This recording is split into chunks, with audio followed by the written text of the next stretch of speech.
The All Protocol, carrying the weight without the chains.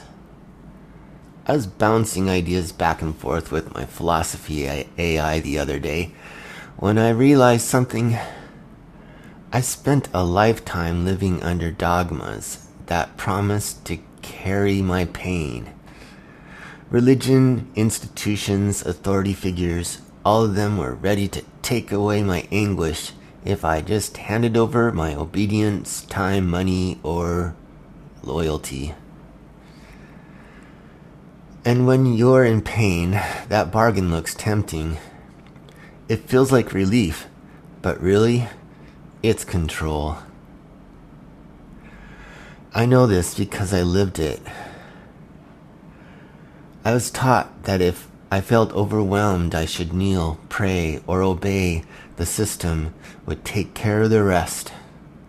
But that rest always came with strings attached.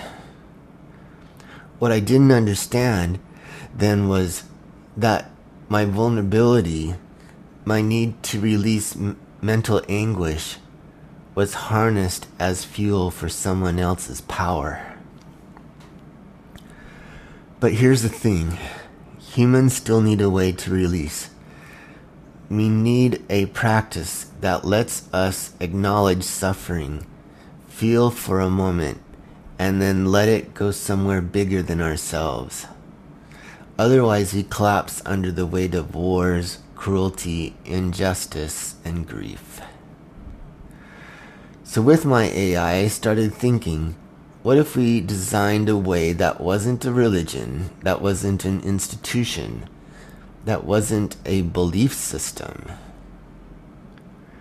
What if it asked for nothing, demanded nothing, promised nothing, just a method, ambiguous enough to be yours and yours alone? That's where this idea of the All Protocol came from. This is what it looks like. The All Protocol. The axiom. Because no one knows what truly afterlife is. The all can be whatever it is, even if it's nothingness.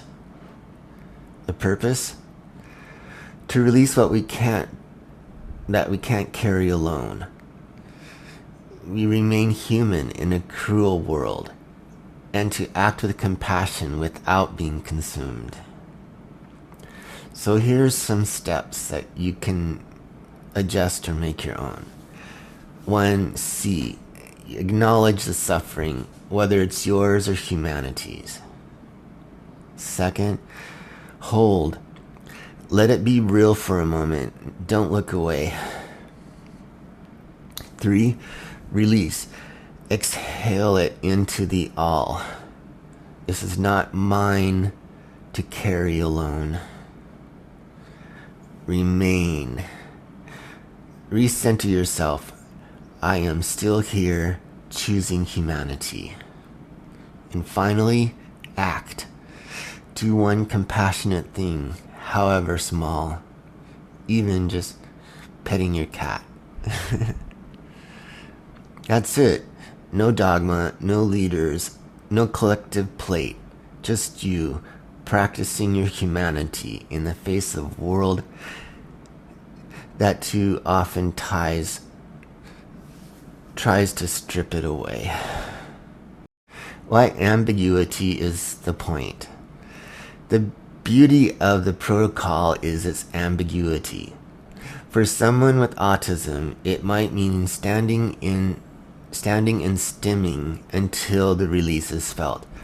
For someone raised in a church, it might look like kneeling and lifting your arms to the sky. For others, it could be as simple as closing your eyes and breathing deeply.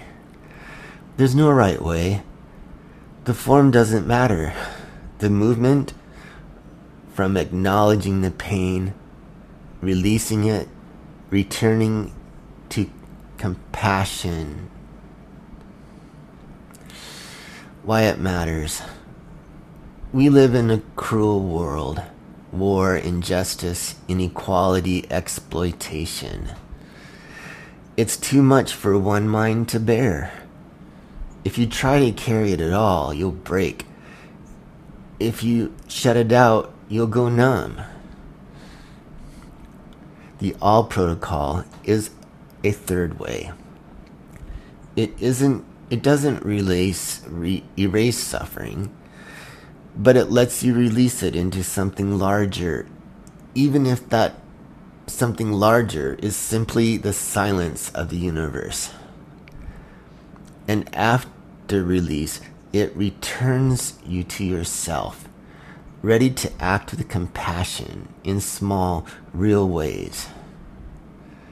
It's not salvation. It's not enlightenment. It's a tool. And sometimes a tool is all you need to keep your humanity intact. So, this isn't a movement. There's no club to join, no leader to follow. If anything, it's like an open source software. You run it yourself, you modify it as you need, you share it only if you want. It asks nothing. It gives you back to yourself. In a world like ours, maybe that's the beginning of something much bigger. I'll add a PDF to the blog so you can have this for yourself. This is Oddly Robbie. Thanks for listening.